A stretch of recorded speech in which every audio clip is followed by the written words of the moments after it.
Well, good afternoon. My name is John Reed. People often call me John the Storyteller Fella. You can call me anything you like, and I'm here today to talk with a guest, Philip Horrod.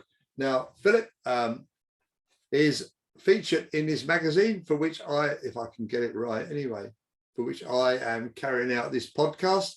This is Motivate, the magazine, which lots of people will have read by now, and in which Philip features in the magazine, telling of his story as to why he should be in a motivational magazine, which is particularly focusing on inspirational men. And I have to say that in the short period I've known Philip, he is certainly one that fits that bill. So good afternoon to you, Philip. How are you doing? Afternoon, John, and thank you very much for the wonderful introduction. That's very kind of you. No, it's not a problem. Look at the window behind me. I'm in my summer house. Darkness has fallen, and yet it's not 5 o'clock in the evening. So who knows where this is going to lead? But if you can see any tiny twinkling lights, it's not Martian's landing. It's my neighbour who decided to light up their garden with flashing lights. So there we are. I can see them. I thought it was my eyesight, John. Yeah, in the middle pane of the door. Yeah. No, it's not your eyesight, Philip. No, I suppose at our age we worry about our health, don't we, and where we're going. And I know that your story, your inspirational story, which I found extremely interesting, centers around some things that happened in your life that changed direction completely. So would you like to just tell the listeners and viewers a little bit of your life history and what changed your life, really? Yeah, sure. So I had the opportunity of writing in the Motivate magazine, as you mentioned. I was sort of nominated by somebody I know who kind of knows my backstory.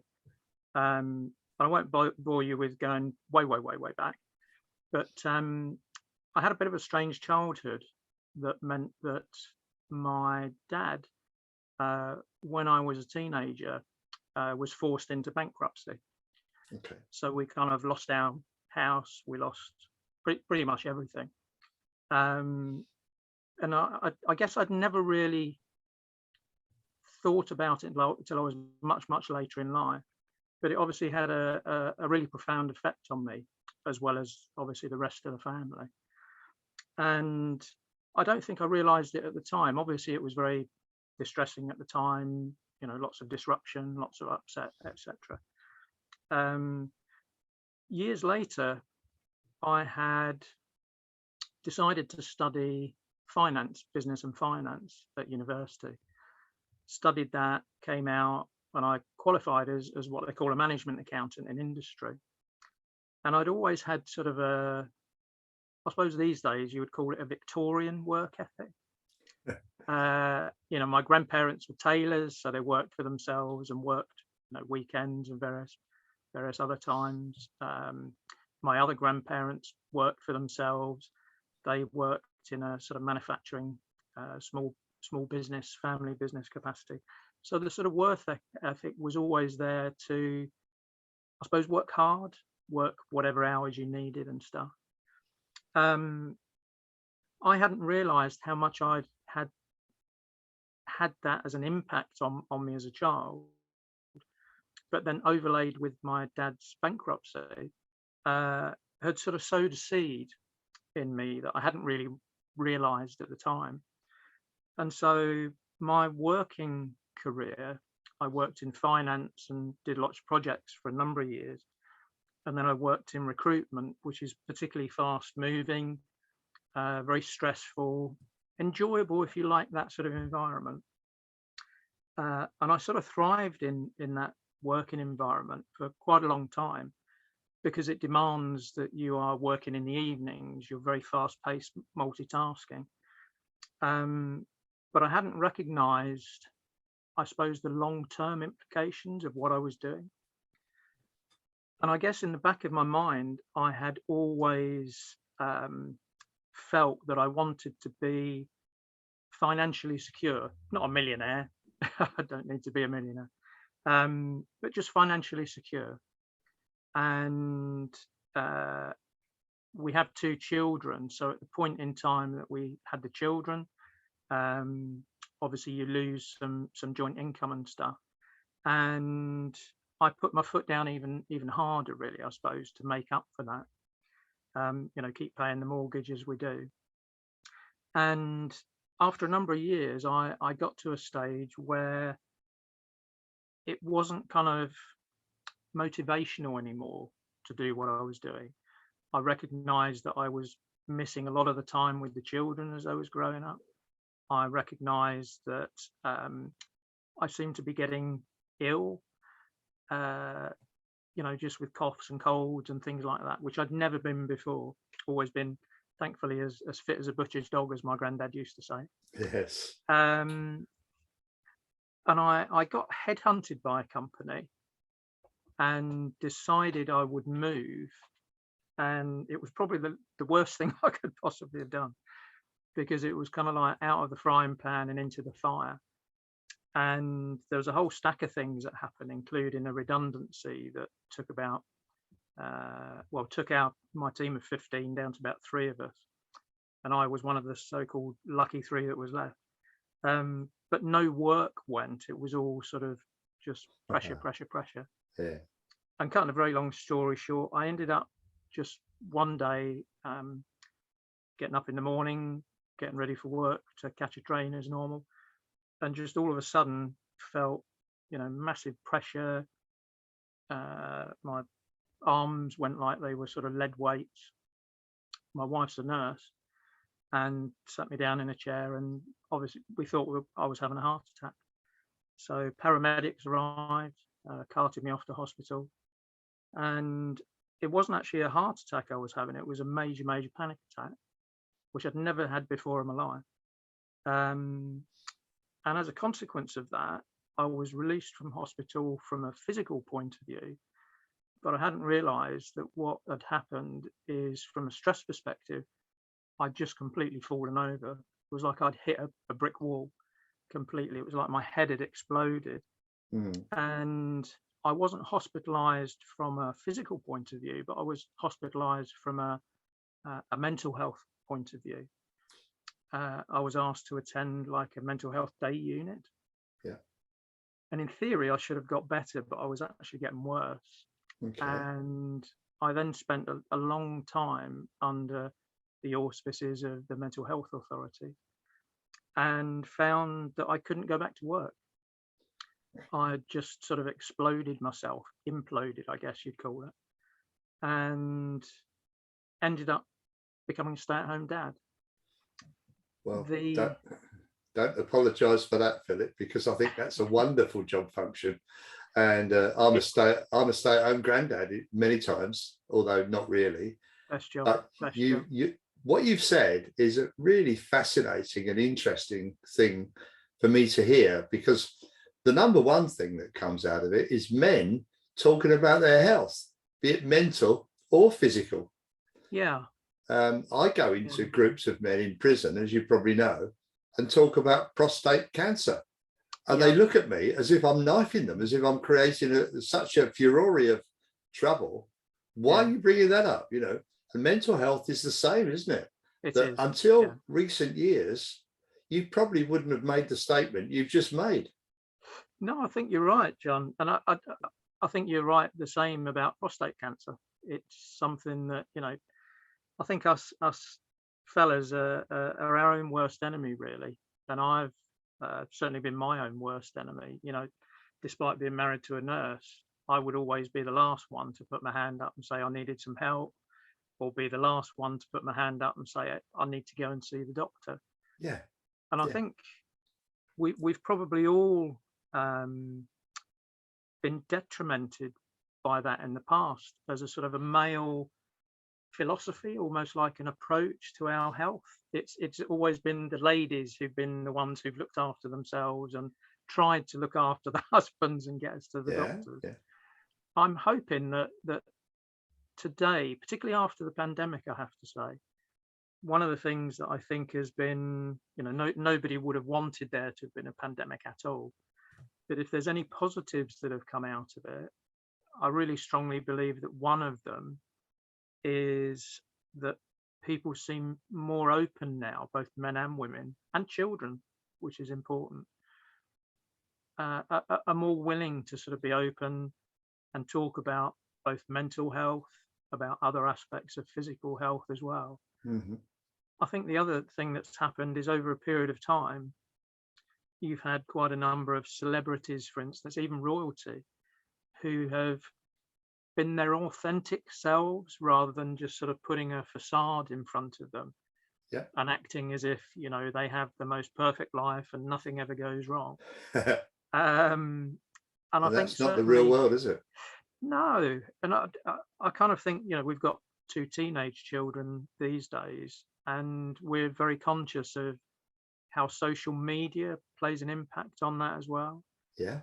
In Yeah. the past, certainly a lot of social media was about, you know, people putting photographs up about having the perfect life, the perfect smile, the perfect looks, and all that kind of stuff.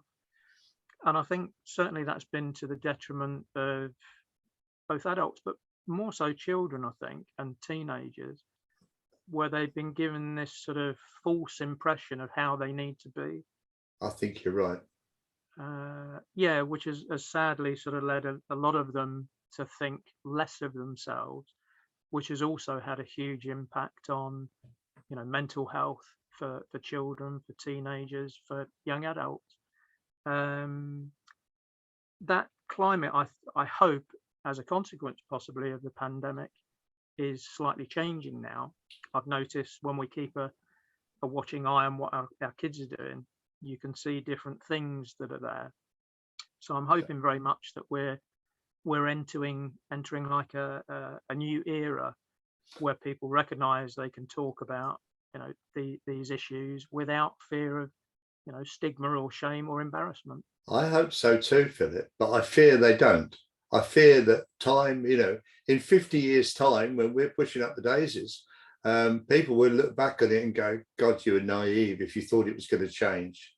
And that's supported in what you've said by one of the first words you used that I noticed, which was Victorian work ethic. Now, Yeah. we all think that the Victorians worked like machines and only got Christmas Day off, don't we? And that might well be true. But in many ways, that's similar to where we are today. You know, as you can see, my office is now in the garden, but until recently, it was in the house. And so what was the very first thing I did every morning? I got out of my bed, I walked into my office, I looked at my phone to see what had come in overnight. Yeah. What was the last thing I did at night? Exactly the same. Yeah. I've got a schedule today where the last meeting I've got today begins at 9 o'clock tonight, because I'm talking to another guy from the West Coast of America. So we all do it, and none of us think anything of it. The other thing I think that has changed radically is perception of what's good and what's bad between the two sexes, male and female. You know, you and I both subscribe to a magazine which is predominantly organized by women. Thank God it is, because I don't think I could do the job that they do. Yeah, I know what you mean. But it's not necessarily very politically correct to say things like that. I mean it in the best possible taste, but you know, how could I possibly suggest that a woman could do something better than a man? You know, but we do. So there we are. So I can see you on this treadmill, and I've been on similar treadmills myself over the years. I think we all do. And certainly my generation, and I think yours as well, was very much brought up to be the provider. We went out to work every day, and where did our wives stay? Well, they stayed at home, and they provided. They cleaned the house and cooked the food and looked after the children. And I wanted to do that. Well, I probably wouldn't have been allowed. You know, women would have said, "No, he can't do that. He's a bloke." And even now, you know, we've got grandchildren. The women do it better than we do. Of course they do. That doesn't mean to say we can't do it, but they do it differently, don't they? They're very good at I take my hat off to you, sir. And I can see that you made the right decision when you had this life-changing event to alter direction. So tell me what you've learned since then, would you please? Yeah, sure. I think one of the things, as you've mentioned yourself just now, John, is the fact that you don't have to work hard to achieve a happy life. You don't have to work hard from a monetary perspective. Obviously, we've all got bills, but the things that make us happy, make us contented, are not those things that the money can buy. It's the people that we're with, it's the loved ones we're with, it's the amount of time that we have available to spend with those individuals. And certainly one of the huge benefits that has sort of arisen as a consequence of my burnout, which is what we sort of term it these days, has been that it allowed me to spend time with the children, with my wife, that I would never have been able to before. Sadly, I can't make up for the time that I lost when they were younger and, you know, was out on a train at 6 o'clock and back at 10 o'clock in the evening. But what I have been able to do is spend time with them, which maybe other people who are still commuting, you know, still out 12 hours a day have not currently got.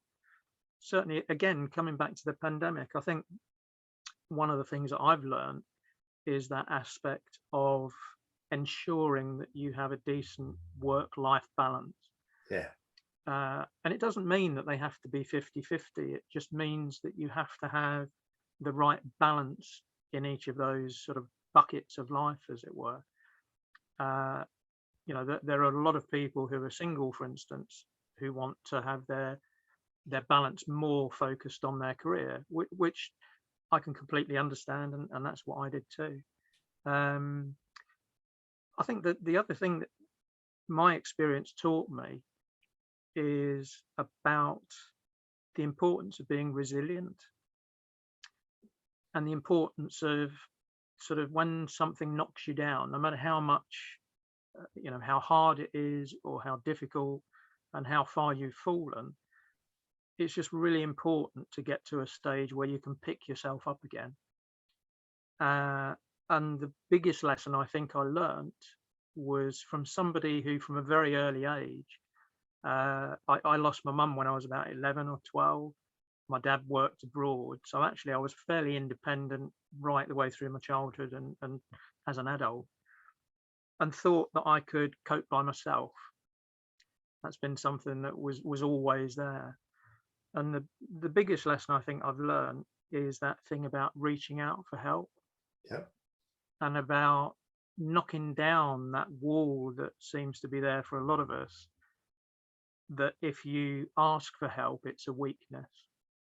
You're demonstrating that you can't cope. And Popular actually, the view. biggest lesson I think I've learned is that the complete reverse of that is true. We all need support at some point in time. We might not realize it now, but at some point in time, we'll realize that we need somebody there to rely on, somebody there who can support us through a difficult period, whether that's a health-related issue, a bereavement issue, a mental health, physical health, whatever it turns out to be, we'll need some sort of support. And I was very lucky that I had the support of my family around me. Also very lucky that we live in a village where we're members of our local village church, and our church family were massively supportive, both of myself but also of my wife and my children, who, when I was hospitalized and not very well, were, you know, thrown into complete confusion and disarray themselves. One of the things that I think I wrote about in the magazine article was the aspect of when I became ill and became a stay-at-home dad, I did that classic thing of shutting the doors and not picking up the telephone. And I guess at the time I felt embarrassed and uncomfortable with sort of, one, what had happened, because it took me quite a while to come to terms with it. But also, secondly, there was still that feeling of a stigma. You know, what would people think of me? You know, what would my friends be saying, and that sort of thing. And actually that period of time I found probably the most difficult out of anything, because not having been able to go back to work, I lost all my confidence, my self-esteem. I lost my sense of identity, because we all sort of, the first thing that somebody does when they meet you is say, oh, what do you do? Yes. And for me, I'd always, had an answer that I was kind of proud of, and I do this or I do that. Yeah. And for me to then say, oh, I'm a stay-at-home dad, didn't sit easily with me at first. And it took me a while both to get used to saying that, but also to fit into that identity. And I think that the thing that also happens when you have some sort of a burnout like I did was you don't just lose your sense of self-confidence, your sense of identity, but you lose, particularly if you can't go back to work, a sense of purpose. And my purpose, as you rightly said, John, earlier, had always been to be kind of the breadwinner. Yeah. And not being the breadwinner threw me into a turmoil, because I didn't know what I was anymore. Confusion. But that thing about purpose and identity, I grew my sense of self-confidence out of recognizing, I think, that there's nothing wrong with being a stay-at-home dad. It's not something to be ashamed of. Quite that. Having had a burnout is nothing to be ashamed of either. The statistics tell us that the people that have burnouts are normally those individuals who are the most conscientious, the perfectionists, the one who go the extra mile, who care about what they do. So actually quite a lot of the time it's the people who've got that sort of philosophy, but they're also the people who feel most ashamed when they can't continue to do what they were doing before. Yeah. So that sense of purpose I kind of regained really around the family. And while I was looking after the children, my wife retrained from being a nurse to being a university lecturer. So she now teaches nursing students. So there's been lots of benefits that have come out of my burnout that I would never have dreamt of. And I think I got to a stage where I became happy telling people I'm a stay-at-home dad. The article that I wrote for Motivate magazine was all around that aspect, that we shouldn't feel ashamed of whatever it is we do.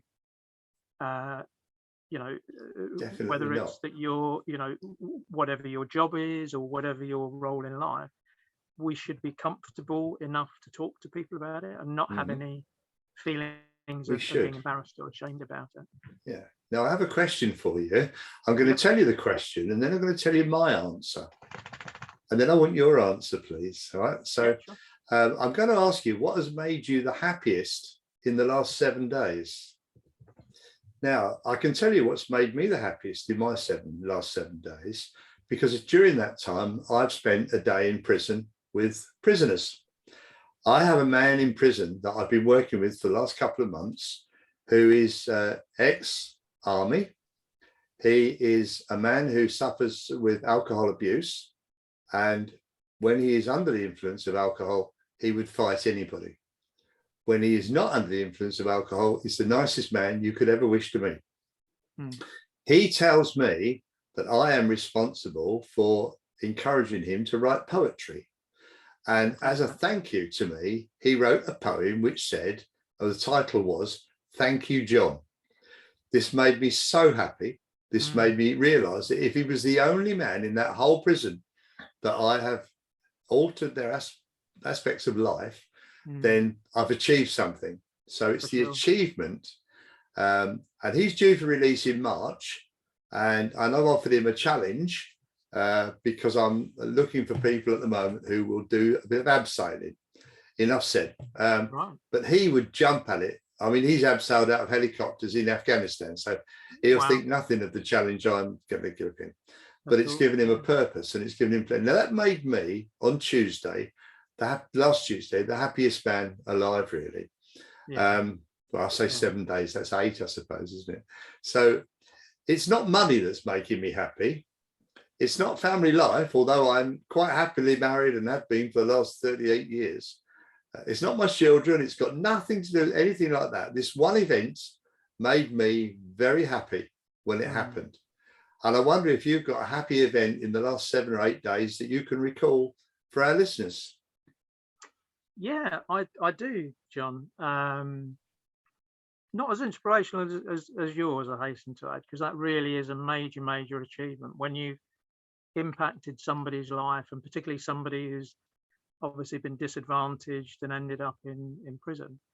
To give somebody that second opportunity and to give them a future. Yeah. You know, I don't think there's anything kind of more valuable really than you can do to give somebody hope. And hope is such a valuable thing, valuable commodity that we don't often sometimes think about. But giving that man hope will have changed his life. So congratulations, so. John, and my hat's off to you for what you've done for that gentleman. Tell me what's made you happy then. So I think in the last 7 days, the thing that's made me smile most has been we have a 13-year-old son who hates football, hates rugby. He's just not a sports person. Our daughter's the sports person in the family. But his passion is musical theatre. Okay. And he's followed in his mum's footsteps, certainly not mine, because I'm tone deaf.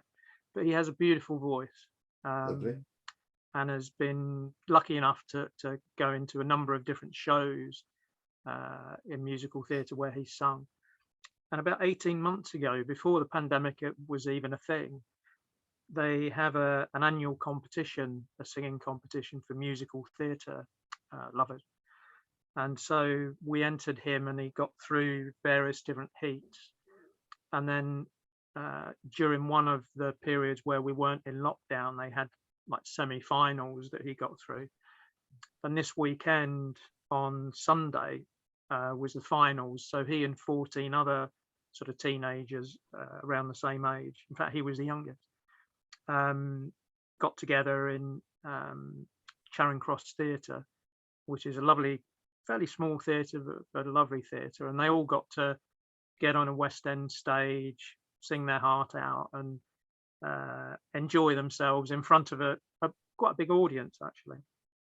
I don't think I could have done it, not least because I can't sing very well, but also just the determination and the fact that they stood there with nerves of steel and Wonderful. just enjoyed themselves. It Yeah. was that brought a real smile to my face. That he didn't win, but one of the things that brought another real smile to my face was the fact that, without exception, all of the children, when they found out who the winner was, obviously realized that they weren't the winner, but they were so enthusiastic for the winner. There was no disappointment, there was no resentment. There was just a love of what they do, the passion for musical theatre, the passion for other people singing. And to see that at their age, just coming back to hope, John, I think one of the things it gave me was that sense of hope that, as individuals, there are a lot of youngsters around who quite often get, some bad press. But actually, my experience of most youth these days is that actually there's a lot of camaraderie. They have lots of shared passions, lots of shared values. And to see those 14 kids all just together as one community, yeah, for me that was my happiest day in the last 7 days, John. You need to put a diary note, for a few years' time, for your son to be in the Inspirational Men version of Motivate magazine. And you can say to him, look, I've done it, son, you can do it as well. That's a good idea, John. Yeah. In closing, Phil, I think we need to mention, how do you make a living nowadays? How do you, albeit a different income, but how do you satisfy your income requirements today?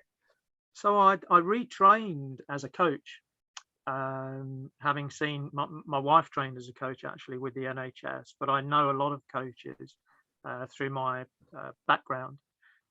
And originally I was using my coaching skills to help people start up in business because of my finance background, but I wasn't really feeling it. And I knew in my heart that what I needed to do was to use my negative, horrible experiences of having burnt myself out to coach people if they are either going to burn out themselves or they have done and are looking to recover. So I now coach people to do that thing that I had to do over a long period of time, which is to refine their sense of confidence, their identity, and a sense of purpose.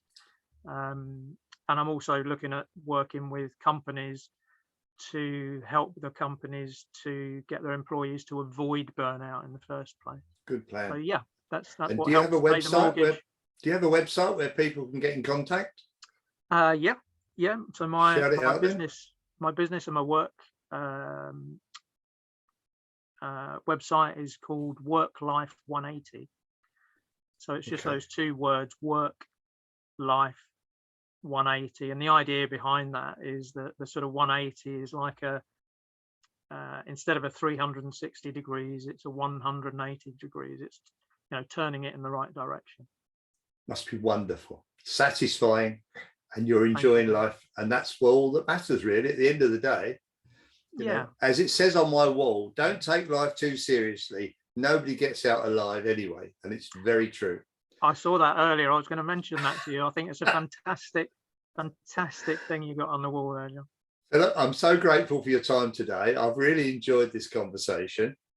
This is the first of 4 that I'm going to try and do today. So I need to get some work-life balance myself, I think. But thank you so much for everything. And thank you, John. Yeah, I look forward to doing this again one day. Thank you. Thank you very much. Cheerio now. Take care. Bye.